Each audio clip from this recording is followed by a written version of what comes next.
Hallo und herzlich willkommen bei Sugar Princess.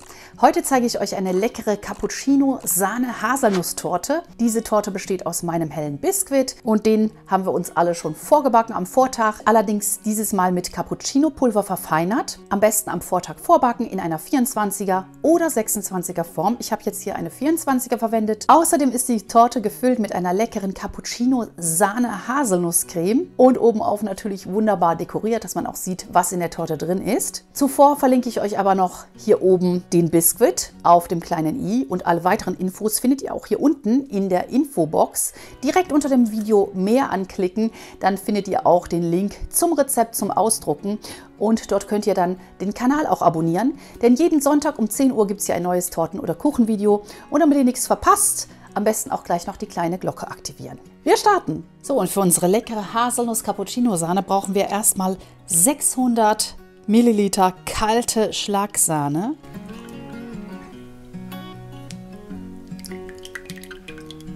Und dann habe ich hier noch Zucker, 30 Gramm. Ich habe 3 Tütchen Sahnefest. Ihr könnt aber auch 6 Teelöffel Sun Apart verwenden. Und ich habe 30 Gramm Cappuccino-Pulver. Das ist so ein Instant-Pulver. Ihr könnt auch mehr verwenden oder auch ein Kaffeepulver, je nachdem, welchen Geschmack ihr in der Sahne gern hättet. Aber das Cappuccino-Pulver ist halt sehr, sehr schön mild und nicht ganz so knallig. Also je nachdem, was ihr wollt, könnt ihr da verwenden. Wir schlagen uns die Sahne erst an und lassen dann die anderen Zutaten beim Schlagen einrieseln.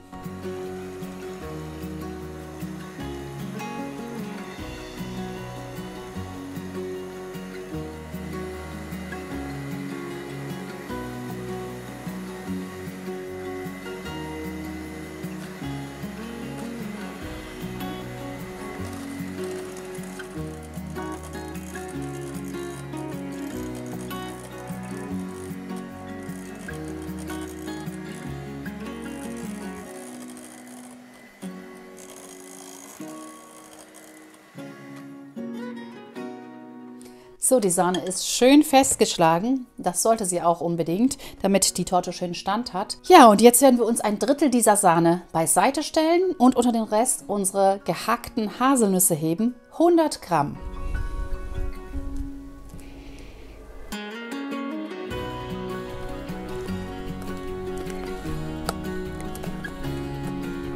Dieses letzte Drittel kommt ganz oben auf die Torte.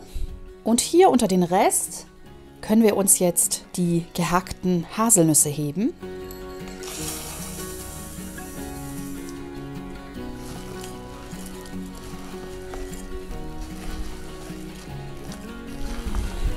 Sehr lecker.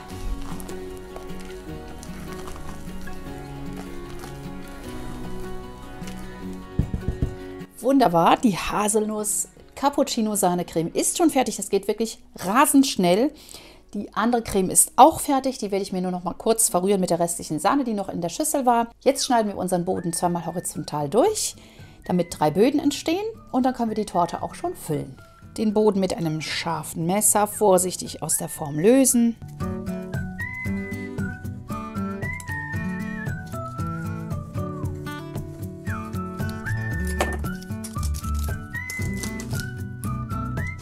Sehr schön hoch geworden.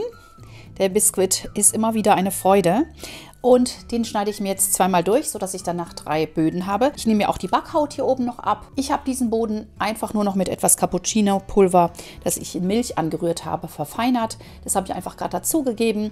So könnt ihr einfach diesen hellen Biskuit auch in verschiedenen Aromen backen.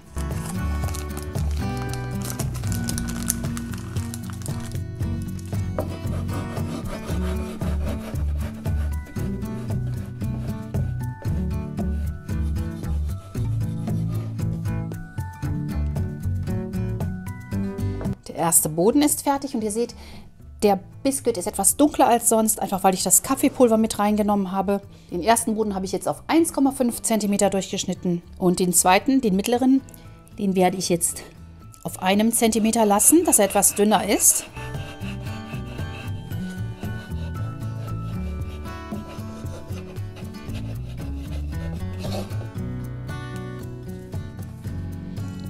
Sehr schön. Und von dem letzten Boden schneiden wir uns noch die Backhaut ab. Die wollen wir nicht mit drin haben.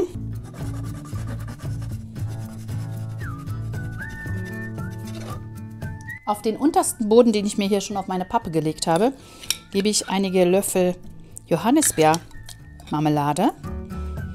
Und zwar ohne Stücke, also ohne Kerne. Und verstreiche die mir gerade. Da könnt ihr natürlich auch was anderes nehmen, zum Beispiel Schokoaufstrich oder eine andere Fruchtmarmelade. Also was ihr gerne hättet. Ihr könnt auch Früchte auf den Boden geben.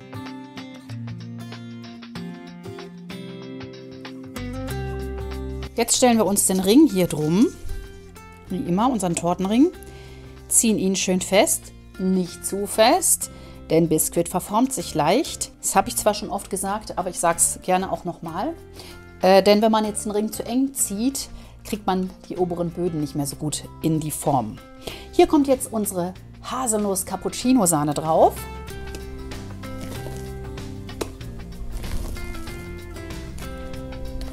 Und zwar 1/3, das noch schön verstreichen.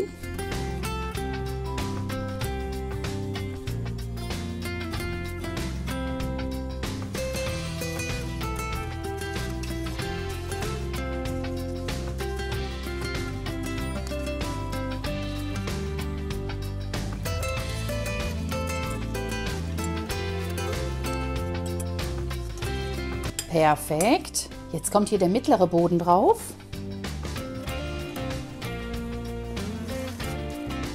Vorsichtig andrücken. Hier kann jetzt nochmal Marmelade darauf, wenn ihr möchtet. Ich finde es lecker, so ein bisschen Frucht. Wieder schön verstreichen.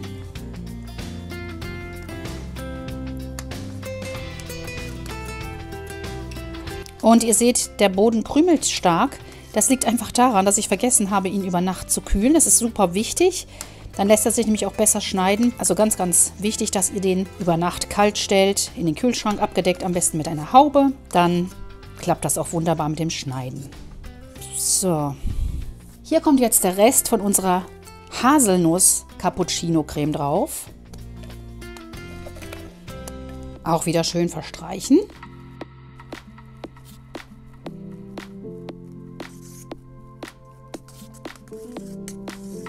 Sehr schön. Und denkt daran, je glatter ihr die Schichten miteinander verstreicht, desto schöner wird nachher euer Anschnitt. Das ist also schon sehr wichtig. Hier kommt jetzt der letzte Boden oben auf. Und zwar andersherum.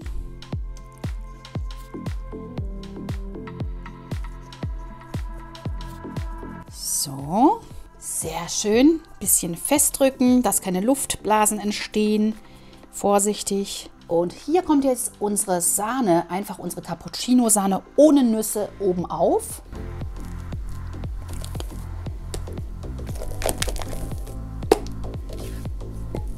Und auch die streichen wir uns natürlich wieder glatt.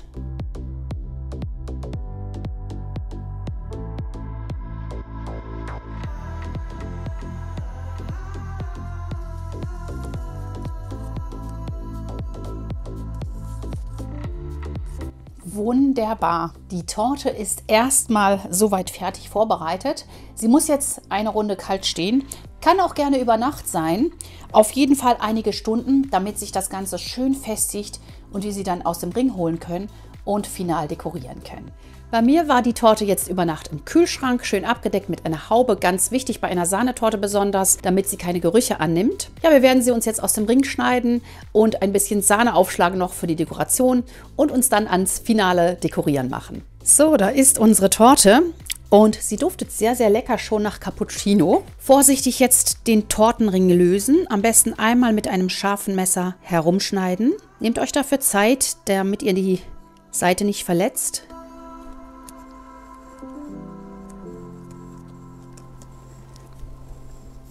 Den Ring vorsichtig öffnen.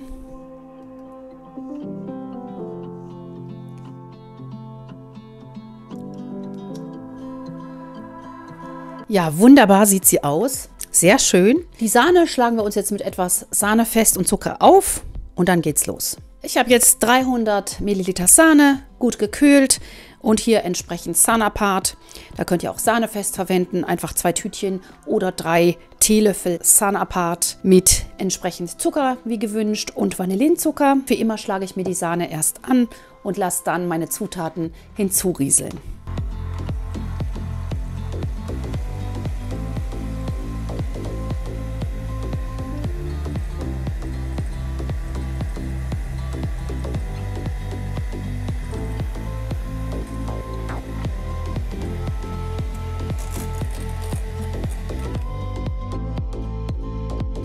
Fürs Einstreichen der Torte die Sahne noch nicht ganz steif schlagen, dann lässt sie sich einfach viel leichter einstreichen und später dann den Rest fester schlagen und in einen Spritzbeutel mit Sterntülle füllen, dass wir dann einfach die Dekoration mit einer schönen festen Sahne spritzen können. Los geht's! Erstmal eine Krümelkruste anbringen, dass alle Krümel hier außen gebunden sind. Die kann ruhig dünn sein.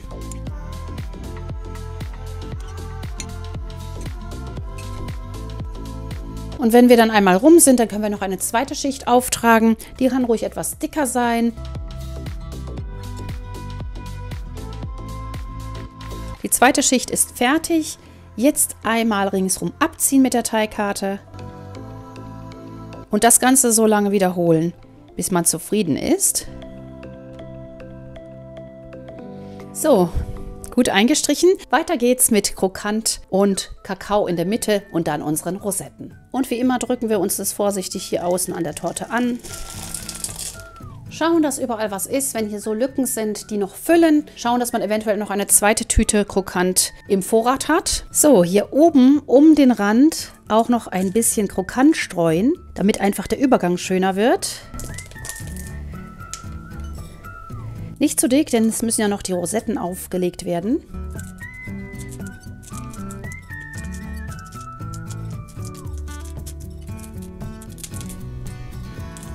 Sehr schön. Das Ganze noch so ausarbeiten, dass euch das richtig gut gefällt und dann machen wir uns an die Mitte. So, bei mir ist alles schön eingedeckt. Ich werde jetzt in die Mitte noch etwas Backkakao streuen. Da könnt ihr natürlich auch Kaffeepulver nehmen. Das würde auch super passen.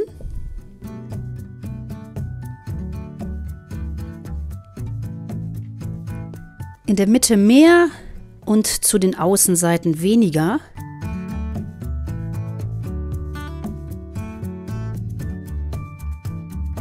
Sehr schön, das reicht für mich. Jetzt kommen die Rosetten oben auf und unsere Mokkabohnen und die schönen gestreiften Röllchen. Aber dafür teile ich mir die Torte erst noch ein. Und zwar in 14 Stücke. Sehr schön. Jetzt sehen wir nachher auch genau, wo wir hinspritzen müssen und wo wir dann auch schneiden können.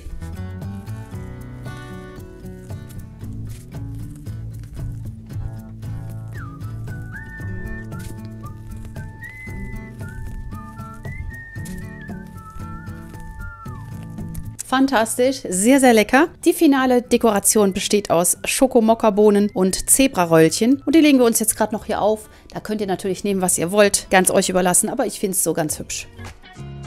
Das Böhnchen immer gerade in die Mitte setzen und seitlich ein Zebraröllchen reinstecken.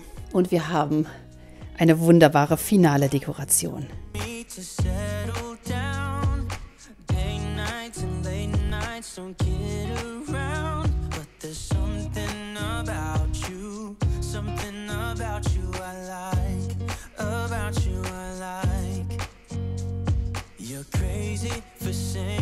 Und die letzte Deko.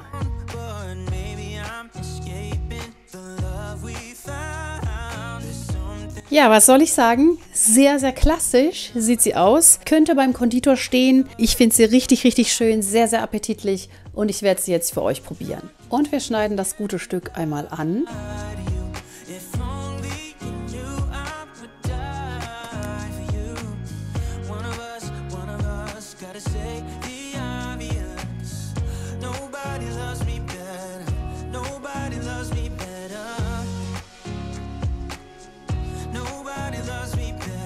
Und da kommt unsere Cappuccino Haselnuss-Sahnetorte. Lasst uns probieren. Ich als Kaffee-Junkie liebe natürlich diese Torte, bevor ich sie überhaupt probiert habe. Es wird lecker.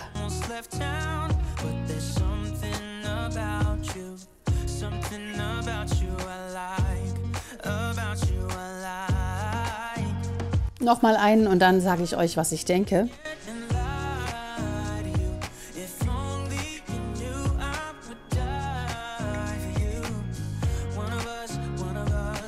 Super, die Schichten. Genial einfach.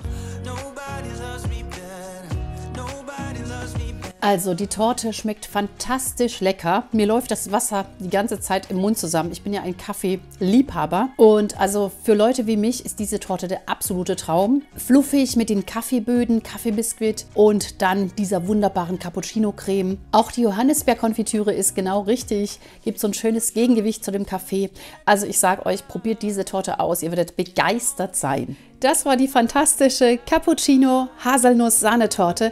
Ich finde, es ist ein super Rezept und lohnt sich auf jeden Fall für euch, es nachzumachen. Ihr werdet begeistert sein. Ja, wenn euch das Rezept auch so gut gefallen hat wie mir und meiner Familie, dann hinterlasst mir gerne einen Daumen nach oben und einen netten Kommentar.